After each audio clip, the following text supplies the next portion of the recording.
नमस्कार, मैं गुंजन कुमार इस ई लेक्चर में आपका स्वागत करता हूं। अब हम डिस्कस करेंगे पीएन जंक्शन डायोड की बाइसिंग। बाइसिंग का सीधा सा मतलब है कि पीएन जंक्शन डायोड को सर्किट में कैसे जोड़ा जाए। देखिए, परिपथ में जोड़ने का जो तरीका होता है वो पीएन जंक्शन डायोड का, उसको बाइसिंग कहते हैं, हिंदी में इसको अभिनति कहते हैं। तो चूंकि पी और एन दो टाइप के ये इसमें सेमीकंडक्टर होते हैं, तो इसको दो तरीके से सर्किट में जोड़ा जाता है। एक कहलाती है फॉरवर्ड बाइसिंग और एक कहलाती है रिवर्स बाइसिंग। यहाँ सिंबॉलिक दिखाने के लिए, केवल प्रतीकात्मक रूप से दिखाने के लिए, फॉरवर्ड बाइसिंग का मतलब कैसे होता है। मान लीजिए ये पी प्रकार का सेमीकंडक्टर है, ये एन प्रकार का सेमीकंडक्टर है, दिखाया हुआ है। यदि पी भाग को बैटरी के धन टर्मिनल से, पॉजिटिव टर्मिनल से, और एन भाग को बैटरी के नेगेटिव टर्मिनल से जोड़ दिया जाए तो इसे पीएन संधि डायोड की फॉरवर्ड बाइसिंग कहते हैं। इसी प्रकार रिवर्स बाइसिंग की बात करें तो जस्ट इसके ऑपोजिट हो जाएगा। जब पी प्रकार के अर्धचालक को बैटरी के ऋण टर्मिनल से और एन प्रकार के अर्धचालक को बैटरी के धन टर्मिनल से जोड़ दिया जाए तो इसे पीएन संधि डायोड की रिवर्स बाइसिंग या उत्क्रम या पश्च बाइसिंग अभिनति कहा जाता है। ठीक है, अब एक हम यहाँ पर फॉरवर्ड बाइसिंग को करके बता रहे हैं कि फॉरवर्ड बाइसिंग करने पर होता क्या है, ये कैसे काम करता है। तो देखिए, जब तक हमने यहाँ बैटरी को नहीं जोड़ा है, पीएन संधि डायोड हमारे पास कुछ इस प्रकार का होता है। अभी हमने कनेक्शंस नहीं किए, ऐसा मान लेते हैं। तो देखते हैं, जब पी प्रकार और एन प्रकार के अर्धचालक डायरेक्टली एटॉमिक लेवल पर जुड़ते हैं तो होल और इलेक्ट्रॉन एक दूसरे के आमने सामने होते हैं, एकदम एट द जंक्शन पॉइंट पर। हमें पता है इलेक्ट्रॉन की कमी होल होती है और दोनों आमने सामने, अर्थात इलेक्ट्रॉन और होल एक दूसरे को क्या कर देंगे, खत्म कर देंगे, या हम कहेंगे संतुष्ट कर देंगे।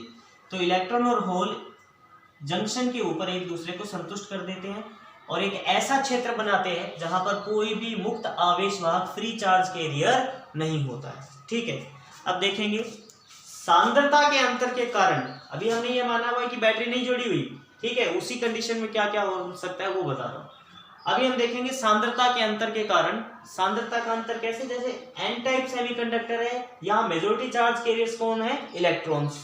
ठीक है, इलेक्ट्रॉन को डॉट से और होल को ऐसे गोले से दिखाते हैं। तो majority charge carriers N type में इलेक्ट्रॉन है और पी टाइप में कौन है, होल। यानी पी भाग में होल की सांद्रता, कंसंट्रेशन ऑफ होल क्या है, ज्यादा है। इसी तरीके से एन टाइप में इलेक्ट्रॉन की सांद्रता ज्यादा है। तो सांद्रता के अंतर के कारण एन भाग के इलेक्ट्रॉन पी भाग में और पी भाग के जो होल्स है वो एन भाग में आना चाहते हैं पर नहीं आ पाते। क्या कारण है, देखिए, इलेक्ट्रॉन पर कैसा चार्ज होता है, नेगेटिव। और यहाँ जो डिप्लेशन लेयर है, ये जो बैरियर बना, इसको बैरियर इसीलिए कह रहे हैं कि ये इलेक्ट्रॉन से और सामने एक नेगेटिव आयन है, तो नेगेटिव आयन इस इलेक्ट्रॉन को यहाँ पर नहीं आने देगा, रिपल्शन देगा। ठीक है, इसी प्रकार से ये होल्स पर कैसा आवेश होता है, पॉजिटिव, और सामने कौन बैठा है, पॉजिटिव आयन ही बैठा है, तो ये पॉजिटिव और इस पॉजिटिव के बीच में रिपल्शन होगा, तो ये पॉजिटिव आयंस इनको होल्स को इधर नहीं आने देंगे।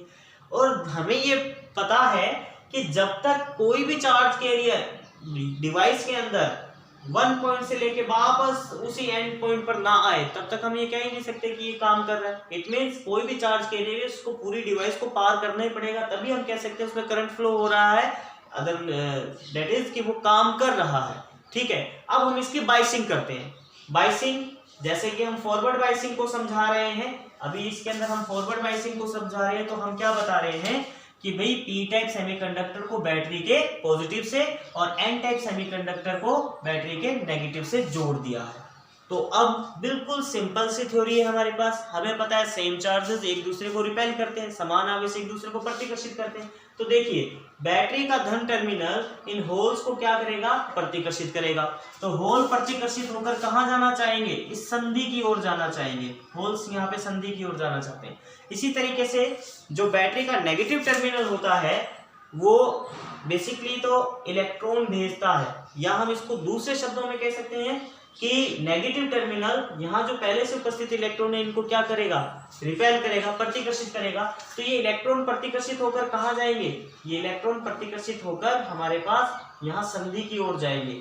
ठीक है, अब संधि पर क्या हो रहा है, दबाव बढ़ रहा है। जैसे जैसे बैटरी से वोल्टेज बढ़ाते जाएंगे, इन पर प्रतिकर्षण बल क्या होगा, बढ़ता जाएगा और ये संधि पर दबाव को बढ़ाते जाएंगे।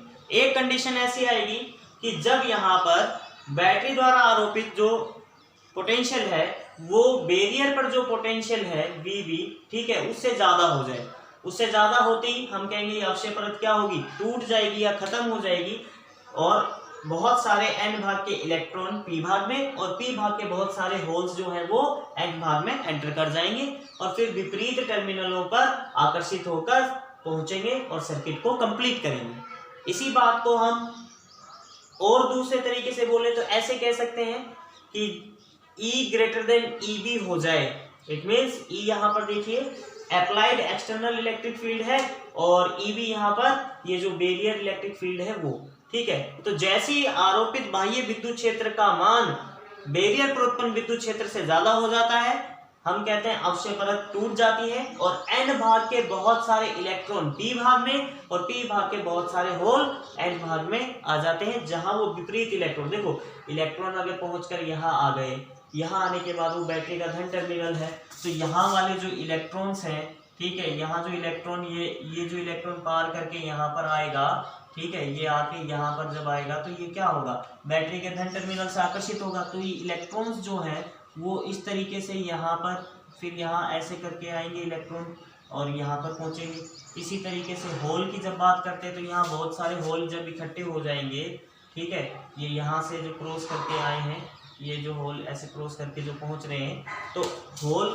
की थ्योरी केवल क्रिस्टल के अंदर होती है, क्रिस्टल के बाहर इनका अस्तित्व नहीं है। तो हम क्या कहते हैं, होल जैसे यहाँ पहुँचते हैं तो ये जो रिंग टर्मिनल है ये इलेक्ट्रॉन भेजना चालू करता है, इलेक्ट्रॉन भेजता है और इलेक्ट्रॉन यहाँ पर जाकर, ठीक है, इलेक्ट्रॉन यहाँ जब पहुँचते हैं तो ये इलेक्ट्रॉन इन होल्स को क्या कर देते हैं, ये इलेक्ट्रॉन इन होल्स के अंदर भरे जाते हैं, यानी होल को संतुष्ट करते हैं। और हम ऐसा मान सकते हैं कि होल चलकर यहाँ आ गया। प्रैक्टिकली पॉसिबल नहीं है, मान रहे हैं ऐसा, क्योंकि क्रिस्टल के अंदर ही होल थ्योरी है। तो यहाँ इस होल को इलेक्ट्रॉन, बैटरी के इलेक्ट्रॉन जाके उसको संतुष्ट करते हैं और हम ऐसा मान सकते हैं कि यहाँ इलेक्ट्रॉन की कमी हुई। इलेक्ट्रॉन की कमी मतलब होल की उपस्थिति। हम ये कह सकते हैं कि होल उठकर यहाँ आ गया। इस प्रकार से सर्किट कंप्लीट होता है और ये फॉरवर्ड बायस में काम कर रहा है, यानी हम कहते हैं कि डायोड फॉरवर्ड बायस में काम करता है। एक बार फिर रिवाइज करते हैं। पीएन संधि डायोड को हम जब बैटरी से जोड़ते हैं तो बैटरी के धन टर्मिनल से होल प्रतिकर्षित होकर संधि की ओर और ऋण टर्मिनल से इलेक्ट्रॉन प्रतिकर्षित होकर संधि की ओर जाते हैं, यानी संधि पर दबाव डालते हैं। तो यहाँ जो बैरियर है, ये जो अवरोधी विभव है, ये पहली कंडीशन जब V ग्रेटर देन VB हो जाए, या हम इसको ऐसे एक्सप्लेन कर सकते हैं कि E ग्रेटर देन EV हो जाए, यानी बैटरी का आरोपित विभव जो अवरोधी विभव है उससे ज्यादा हो जाए, तो ये अवक्षय परत जो है, ये अवक्षय परत क्या हो जाएगी, ये अवक्षय परत ऐसे खत्म हो जाएगी और n भाग के इलेक्ट्रॉन p भाग में और p भाग के होल यहाँ ऐसे आ जा सकेंगे। या इसको ऐसे भी कह सकते हैं कि आरोपित विद्युत क्षेत्र का मान संधि पर उत्पन्न विद्युत क्षेत्र से जैसे ही ज्यादा हो जाता है, अवक्षय परत खत्म हो जाती है और n भाग के बहुत सारे इलेक्ट्रॉन p भाग में और p भाग के होल बहुत सारे इलेक्ट्रॉन n भाग में आ जाते हैं और फिर विपरीत इलेक्ट्रोडों पर, ये जो समझाया था नॉलेज के लिए, आपको पेपर में थोड़ा लिखना है, विपरीत इलेक्ट्रोडों पर आकर्षित होकर सर्किट को कंप्लीट करते हैं और परिपथ में धारा बहने लगती है। या हम ये कहें कि फॉरवर्ड बायस में डायोड काम कर रहा है। धन्यवाद।